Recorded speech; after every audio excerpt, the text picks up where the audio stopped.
Welcome back to civil ज्ञान। आप सभी का सिविल ज्ञान में स्वागत करता हूं। उम्मीद करता हूं सभी लोग अच्छे होंगे और अपनी तैयारी को बेहतर तरीके से और बहुत बेहतर तरीके से अंजाम दे रहे होंगे। तो आज आपकी 4 तारीख है, दिन आपका शनिवार है। तो आज हमको देखना है कि हमको किस तरीके से अपनी आज का टारगेट पूरा करना है। तो देखो, आज से हमारा जो टारगेट रहेगा, हमारा डेली का टारगेट अब रहेगा कि 100 MCQ हमको करना है। टोटल हमको 100 MCQ करना है टेक्निकल के, डेली वाइज। उसके अंदर हमको ये करना होगा कि चाहे आप जो है, देखो ये प्लान हमारा इस तरीके से रहेगा। थ्योरी में हमने कल इन्वायरमेंट पढ़ा था। इन्वायरमेंट में क्वालिटी ऑफ वाटर और जो यहाँ पे सोर्स ऑफ वाटर था वो हमारा टॉपिक का था। देखो, ये सारे जो टॉपिक आपको हम देते हैं वो अकॉर्डिंग टू DDA JEE है, क्योंकि DDA JEE में यही आपका देखना है, purification of water, distribution of water, need of sanitation of sewerage system. ये आपको 4 टॉपिक जो हमने आज दिया है ये आपको थ्योरी में पढ़ना है। बाकी हमारा जो MCQ प्रैक्टिस है वो आपका 100 MCQ है। ज़रूरी नहीं है कि आप एक ही बार बैठो तो 100 MCQ करो। आप सुबह सुबह होते ही आप सोच इन सब्जेक्ट में से, इन सब्जेक्ट में कोई एक सब्जेक्ट ले लेकर 20 MCQ आप कर लीजिए। उसके बाद अपना थ्योरी पढ़ लीजिए। थ्योरी में 1-2 टॉपिक पढ़िए, फिर MCQ लगा लीजिए, फिर थ्योरी पढ़ लीजिए। आप इस तरीके से हेयर फेल करके आप कर सकते हो, लेकिन पूरे दिन के अंदर आपको 100 MCQ लगाने हैं। ये हमारा टारगेट रहेगा। RCC सब्जेक्ट है, सर्वेइंग आपका, इन्वायरमेंट है, फ्लूइड मैकेनिक्स है, स्टील डिजाइन है। ये MCQ आपके किसी पर्सनल बुक से हो सकते हैं या टेक्स्ट बुक से भी हो सकते हैं। आप कहीं से भी लगाओ, पर उनको जो है अच्छे से लगा करके अच्छे से पढ़ लेना है। ठीक है, ये हमारे इस तरीके से हमारे क्या होगा, एक ही दिन में 3, 2, 5, 6 सब्जेक्ट हमारा चलेगा। अगर भाई इस तरीके से अगर कर लोगे ना, MCQ के थ्रू आप करोगे, 20 MCQ करोगे, अगर वही MCQ आपके एग्जाम में उन टॉपिक से बन गए तो काफ़ी अच्छा फ़ायदा मिलने वाला है। ठीक है, बाकी बात करते हैं नॉन टेक में। तो समझ गए ना, टेक्निकल में क्या रहेगा, थ्योरी रहेगा। बाकी एक बार हमने फार्मूला रिवीजन से पूरा कर लिया, अभी एक आध हफ्ते बाद फिर से हम लोग फार्मूला रिवीजन शुरू करेंगे अपना। पर यहाँ थ्योरी पहले एक बार सोच रहे हैं कंप्लीट कर लेते हैं, क्योंकि हमने सर्वेइंग की पूरी थ्योरी पढ़ ली है, RCC डिजाइन की पूरी थ्योरी पढ़ ली है, और हमने सॉइल मैकेनिक्स की कुछ थ्योरी पढ़ ली है। अब हम थ्योरी पढ़ रहे हैं इन्वायरमेंट की। इन्वायरमेंट की कल थ्योरी पढ़ेंगे, संडे है कल, तो कल रिवाइज करके जो है मंडे से हम लोग क्या करें, थ्योरी से खत्म कर देंगे। तो ऐसे हमारा 8 सब्जेक्ट है, जल्दी से हमारा थ्योरी खत्म हो जाएगा। उसके बाद फिर हम अच्छे तरीके से और कर लेंगे।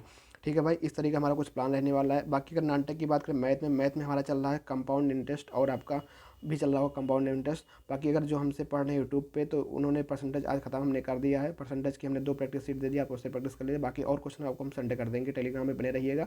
हमारे टेलीग्राम चैनल पर जुड़ने के लिए आपको पता ही है, DDA JEE सिविल करके ज्ञान करके आप वहाँ जुड़ जाइएगा। बाकी आज जो आपकी क्लास होगी सुबह के टाइम, वो सिंपल इंटरेस्ट की क्लास होगी।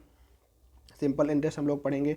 सिंपल इंटरेस्ट आपके एग्जाम में आया हुआ भी एक क्वेश्चन है, और एक कंपाउंड इंटरेस्ट का, मतलब जो प्रीवियस पेपर हुआ था वहाँ से आपको सिंपल इंटरेस्ट और कंपाउंड एक एक क्वेश्चन आपका आया हुआ है। जिस लेवल तक का आया हम लोग उस लेवल तक का पढ़ेंगे, बेस 0 से लेकर के एडवांस लेवल तक पढ़ेंगे। ठीक है, और उससे ज़्यादा ही पढ़ लेंगे। तो कम से कम 3 से 4 क्लास हमारी होगी सिंपल इंटरेस्ट की। उसके बाद हम लोग कंपाउंड इंटरेस्ट पर मूव करेंगे। अगर बात करें रीजनिंग में, तो रीजनिंग में आपको हम लोग डायरेक्शन और डिस्टेंस चल रहा है। बाकी हमको जो प्रीवियस हमने जितना पढ़ रहा है उस पर हमको प्रैक्टिस करनी रहनी है। आप अपने अकॉर्डिंग प्रैक्टिस कर सकते हैं। बाकी हम बात करते हैं यहाँ पे GK GS में हमने एनिसेंट पूरा पढ़ लिया है। हिस्ट्री के अंदर मिडविल हमको शुरू कर दिया है। मिडविल हमने गुलाम वंश पढ़ा था। तो आपको आज हमको क्या करना है, दिल्ली सल्तनत पूरा पढ़ लेना, एक सर में पूरा दिल्ली सल्तनत पढ़ लेना, ताकि जल्दी से ख़त्म हो जाए। GK GS का अगला पार्ट हिस्ट्री पॉलिटी। हमको हिस्ट्री पॉलिटी जियोग्राफी ज़्यादा, मतलब पॉलिटी पढ़ना हिस्ट्री के बाद, क्योंकि यहाँ से क्वेश्चन आपका बनता है, क्योंकि 10 नंबर आना ही इसमें सब डिस्ट्रीब्यूशन है। तो हम लोग एक बार पढ़ लेते हैं अच्छे से। इंग्लिश में बुके, आज हमारी जो क्लास हुई थी शाम को 4 बजे हुई थी, किसी कारण से 2 बजे क्लास नहीं हो पाई थी। आप लोग बुके वाला वो टॉपिक वहाँ से कर सकते हो। बाकी आप अपने तरफ से करना चाहो कर सकते हो। देखो, इंग्लिश में हमने बताया था कि इंग्लिश 2 पार्ट में डिवाइड है। एक आपकी ग्रामर वाला पोर्सन है, एक आपका बुके वाला पोर्सन है। बुके में आपका एक पर्यायवाची है, एक विलोम, एक आपका वन वर्ड सब्स्टिट्यूशन, एक आपका जो आएगा मिस स्पेल वर्ड, एक आपका जो हो जाता है फिल द एरर वाला। तो यहाँ से 4-5 क्वेश्चन बनेगा। तो हम लोग रोजाना वहाँ पे 2 बजे वाली क्लास में हम लोग कर रहे हैं बुकेप। आप लोग उसको भी ज्वाइन कर सकते हो। 2 बजे हमारी क्लास होती है बुकेप की। करंट अफेयर में आज आपको पढ़ना है भारत सरकार की योजनाएं, जो भारत सरकार की 2022 में योजनाएं थी, उन सब योजनाओं को पढ़ लेना, क्योंकि यहाँ तक आज क्वेश्चन अगर बन जाए तो काम हो जाएगा।